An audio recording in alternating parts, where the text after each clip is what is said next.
A warm welcome from me as well to all of you joining from home and all of you here in the building. And we're really excited to have these two services before lunch today, 10 a.m. and midday, to enable some more people to get in the building, which is really, really exciting to see. And it's exciting to come to the end of our series on Isaiah 61. And we're looking to Isaiah 61, verse 10. And I just want to talk about how to find your gratitude and increase your joy. We all need joy. We look for joy. And I wonder where today, at the moment in your life, you're looking for joy. It's been a season in which lots of the things that we would normally look to try and find joy have been harder to find. It's been harder to celebrate, harder to connect with loved ones. And it feels like at a time when we've needed joy more than ever, it's kind of escaped us a little bit. And that's why it's so exciting at the moment, Wimbledon starting and Raducanu like smashing topspin forehands down the line, and to see Harry Kane scoring again. All these things are kind of, it's like, oh yeah, there's a bit of joy. It kind of awakens you in your soul a little bit. And I think today everyone is looking for joy. I imagine if we stopped 100 people on the street outside today and we said to them, would you like a little bit more joy in your life? I think it would be rare that someone said, no, I'm all right actually, I've got plenty.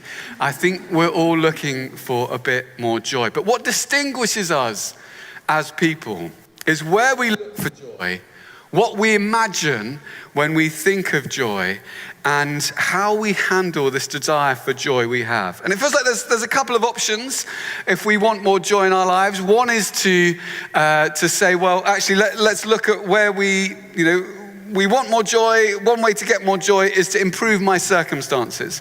If I can just get this, if I can just get a bit more status, a bit more increased income, maybe slightly better holidays, maybe live in a slightly nicer area, get rid of some of the things in my life that are causing hassle. If I can do that, then I'll be more joyful.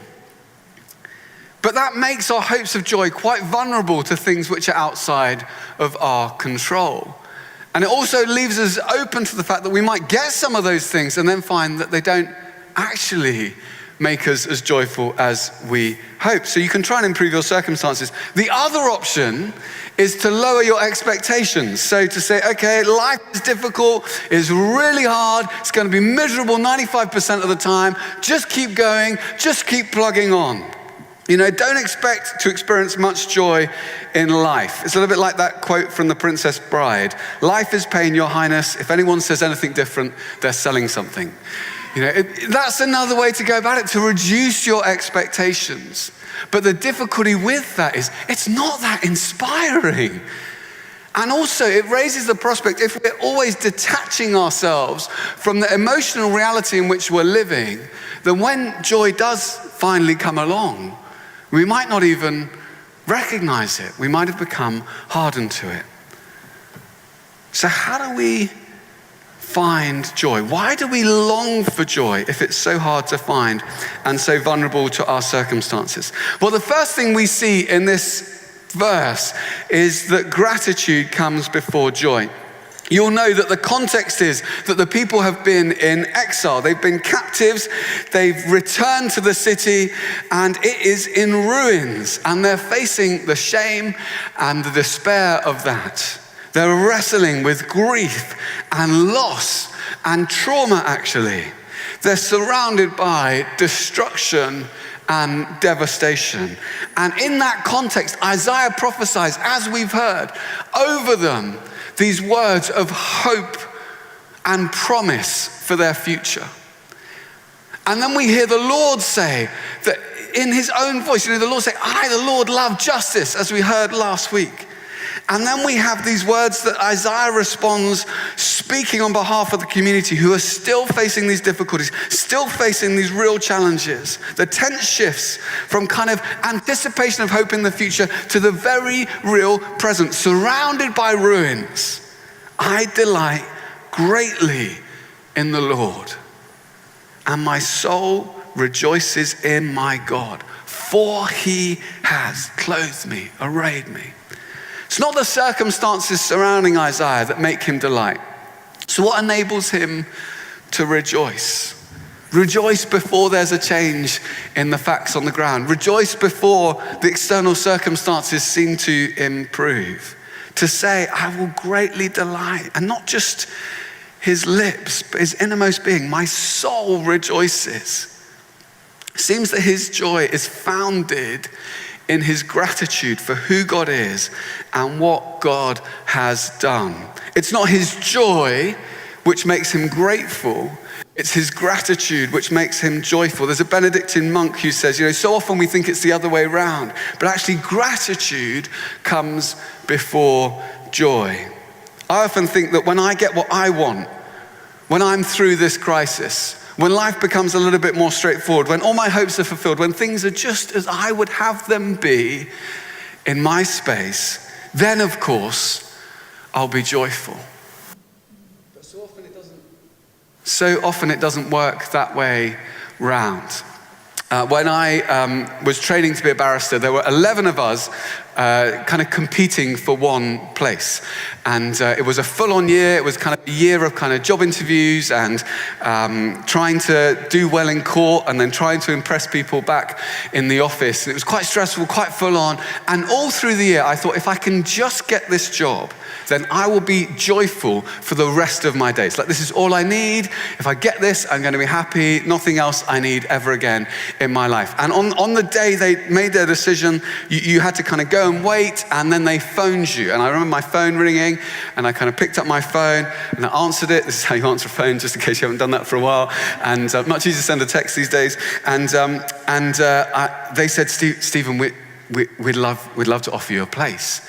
And just this feeling of elation came over me. And I had to walk to the place where they'd booked this restaurant, and I walked in, and 50 people stood up, and they cheered, and they clapped, and it felt like the best moment of life. I was like, this is all I need. I'm going to be happy for the rest of my life. And I was so buzzing. I was thinking, this is it, joy overflowing forever. The next day I thought, I've got to share the joy. So I phoned first my mum, and I said, Mum, I've got great news. I've got a job as a criminal barrister. And she said, are you gonna represent criminals? And I said, well, I mean, I'm going to represent people accused of crimes. That's what a criminal barrister does. But I don't know if they're guilty or not. And she said, well, some of the people you'll be representing will be criminals. And I was like, well, I mean, they're accused of crimes. I mean, I can't exclude the possibility some of them might be guilty, but my role is to try and work that out. And she was like, well, Stephen, I'm not happy about that. And I was saying, but that's kind of why I've been on this process. She says, I'm not happy about you representing criminals. Boo! And I was like, oh. And I thought, oh, that's a bit disappointing. So I kind of thought, I'll phone my little brother, Paul. He's always been a big ally, supporter of me.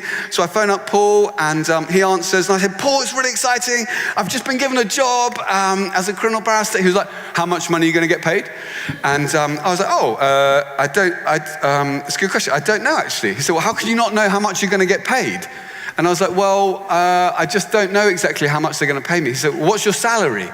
And I was like, well, I don't have a salary. He said, how can you not have a salary? And I was like, well, I guess technically, because I'm a barrister, I'm self-employed. So he said, you're self-employed? And I was like, yeah. And he said, Steve, how can someone give you a job if you're self-employed? That's basic law. I should be the barrister. And I was like, oh, that's a good point, Paul. It's like, and I came away from the course thinking like, oh, a little bit lower, not quite as full of joy, kind of like, and then something else happened. There was a crisis, and something went wrong on a case, and someone else said something unkind. And by the end of the week, this joy that I thought would have sustained me for the rest of my life had dissipated in just 5 days.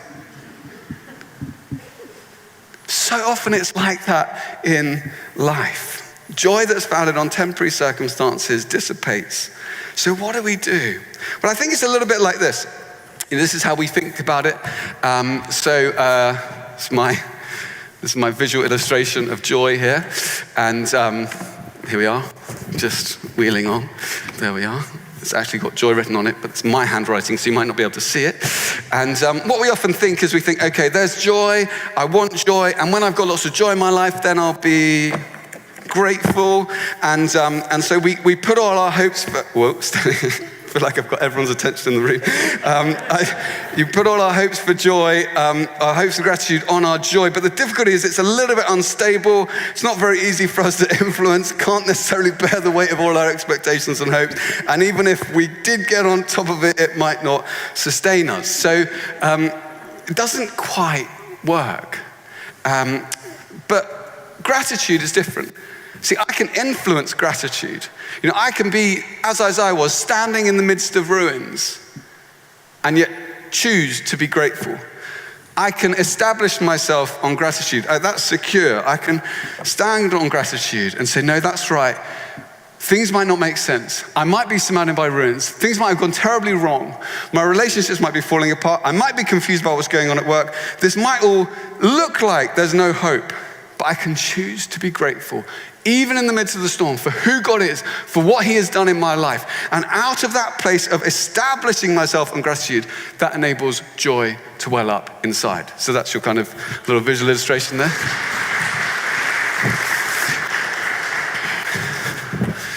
And it's fascinating how even in secular studies, this is shown. So the Harvard Medical School, I was reading a study this week, as you do, you probably do, as you do, where people asked, they hold a whole big group of people, they asked to write just a couple of lines in a journal each day.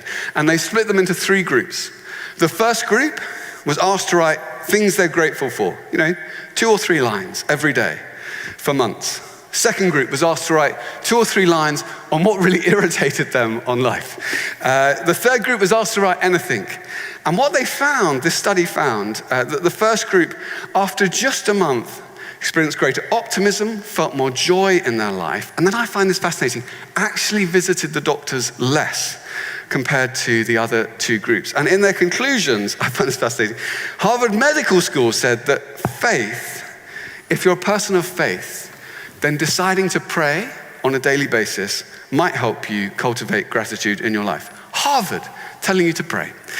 The University of Pennsylvania, they took 411 people and they asked them to write and to personally deliver a letter of gratitude to someone they had never previously thanked.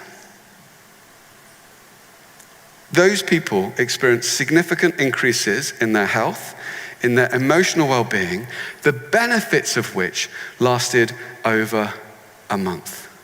It's fascinating. As I delight greatly in the Lord. My soul rejoices in my God. He's not looking at his circumstances and trying to work out God's character from the ruins which are surrounding him.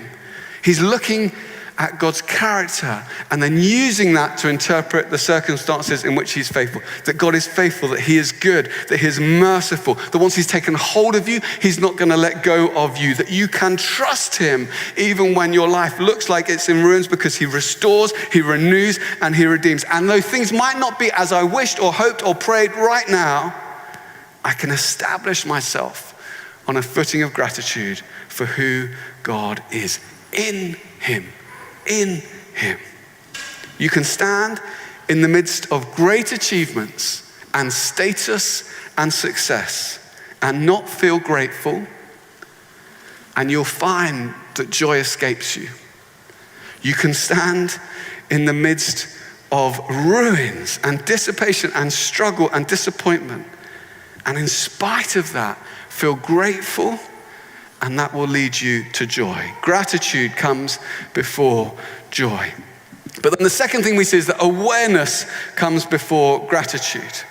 How do you be grateful? Well, how do you do that? Well, practically, often said that the things, you can take things with gratitude or you can take things for granted. And it's so important to remind ourselves, to become aware again of the things we have to be grateful for. And we have this little tradition as a family that on a Saturday night, we have kind of like a family tea together, and what we do is we go round and we take it in turns to say what we've been thankful for that week. So, we start and go around and then we make up one for Esther because she's only 2. But then when we keep going around the table and we go around basically until we run out of things that we can think of to say thank you for. And as we do that, it's like the joy rises around the table. It's so important to remind ourselves of what we have to be thankful for. And Isaiah delights and is joyful because the Lord has clothed me with garments of salvation and arrayed me in a robe of his righteousness. He's clothed, there's just a sense of awe in these words. He has clothed me, the Lord of all, The Lord who created the universe has clothed me with garments of salvation. And we know we can experience this through Jesus, that he has done this for us by his blood shed on the cross. That because he knew the shame of nakedness, we might be covered in garments of salvation. That he knows us to the bottom of our souls, all of the good, all that we're proud of and push to the surface and try and impress people with, and all of the bad, all that we're ashamed of and try and bury and hide. He knows us to the bottom of our souls and yet loves us to the skies. But he doesn't expose us. He covers over our sin with garments of salvation. And sometimes that's hard to believe. Sometimes we're more aware of other things that people might say about us, things that we ourselves might clothe ourselves with. You know, our insecurities, our doubts, our comparisons, our fears. It's powerful to remind ourselves that this truth is greater, is truer than anything else. That first and foremost, when you place your trust in Jesus, he clothes you with salvation. And there's a tenderness to this. It's deeply personal. It's not like Jesus kind of takes us one by one and hoses us down with a fire extinguisher, like, let's get all the muck off you right next. Let's get all the muck off you next. It's not like that at all. He clothes you with garments of salvation as a bridegroom adorns his head like a priest, as a bride adorns herself with jewels. The Lord, the sovereign Lord who rules and reigns in the universe, clothes you with salvation with the same care and tenderness as a bride gets ready on her wedding day. Clothes you with garments of salvation, clothes you with freedom, dresses you with love, puts restoration onto you. That you might know that you are forgiven, redeemed, that you are free, that you are healed, that you are whole. That's a greater reality than anyone else's opinion of you. That's truer than your failures. It's a reality more resilient than your mistakes. Sometimes people spend their whole lives trying to get away from something someone has said about them or spoken over them. Trying to feel free, trying to feel forgiven. Let the Lord clothe you afresh today with garments of salvation. And if that was it, that would be enough to be joyful about forever. But that's not it. He doesn't just do that. He also arrays you in a robe of his righteousness. What does that mean? Well, a robe of his righteousness means all the glory, all the honor, all the beauty, all the faithfulness, all the combined honor of who Jesus is and what he has done. That he might give that to you. That you're not just forgiven, you're given a status and an honor that is greater than you can ever imagine. So Matt's gonna come and help me demonstrate this. Matt, come up. Our drummer today. Would you welcome Matt?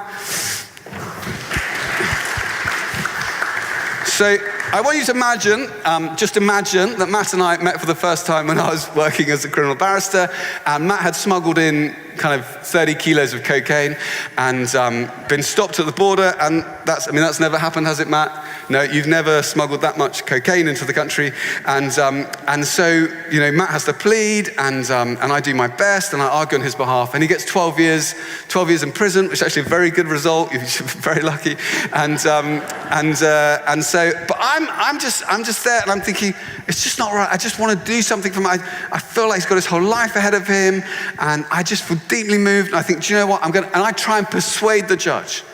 I go before the judge and I say, Judge, I know it's completely out of line, but could I do the 12 years for him?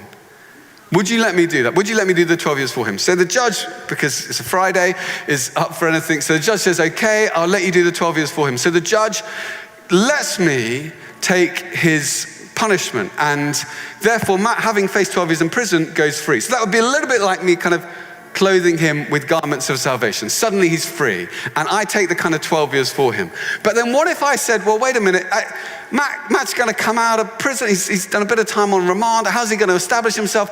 I want him to live a life of purpose and meaning. I want him to have honor and status, and not just to be marginalized or looked down on. And then what if I thought actually there was a way that I could not just do his punishment for him, but I could give him any honor, any status that I had accrued over the years studying law, years at law school, years working as a barrister. If I could give that to Matt and pass that on to him, then what I would be doing would be arraying him in a robe of my righteousness. There we are. And he would carry any status or honor that I had earned or deserved, and just for fun, a wig as well. So then that Matt is not just garments of salvation, it's a robe of righteousness. Thanks so much, Matt. Thank you to Matt.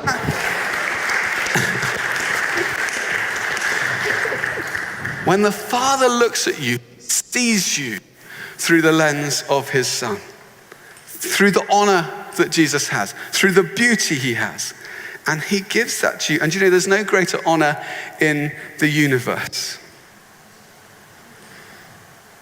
And that's of huge significance. You know, Jesus bore the dishonor of the world that you might be robed with the honor of his righteousness. That makes a difference. You know, you might be here and you might be thinking, you might be watching at home, and you might be thinking, I want to make a real difference with my life. That's a great thing to want to do. But what's going to drive you? What's going to drive you to do that?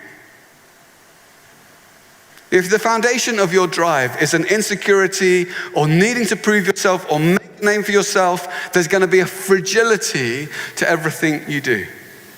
But if you know that the greatest prize you can ever win has been won for you, the greatest distinction that you could ever attain in life has been given to you, the greatest status that you could ever climb to is offered to you, is yours. If you really believe that, then it means that you'll be able to handle power with gentleness. It means that you'll be creative to take risks because you're not obsessed with the fear of failure. It means that you'll be able to hold your integrity where many might waver and fall back. It means you'll have a courage to stand for Jesus even when it costs you, because your ultimate status is secure. It's not up for grabs. It's not dependent on what others say. And because of that, you'll have a joy that won't be touched by others, because the greatest battle you could ever face has been fought for you. And your joy is founded in a different place. Your peace isn't there to be stolen. And that means you can stand in the midst of the ruins of a city, in the ruins of your hope, in the disappointment of all that, and say, I delight greatly. My soul rejoices in my God, for he has clothed me with salvation and arrayed me in a robe of his righteousness. In Jesus' name, amen.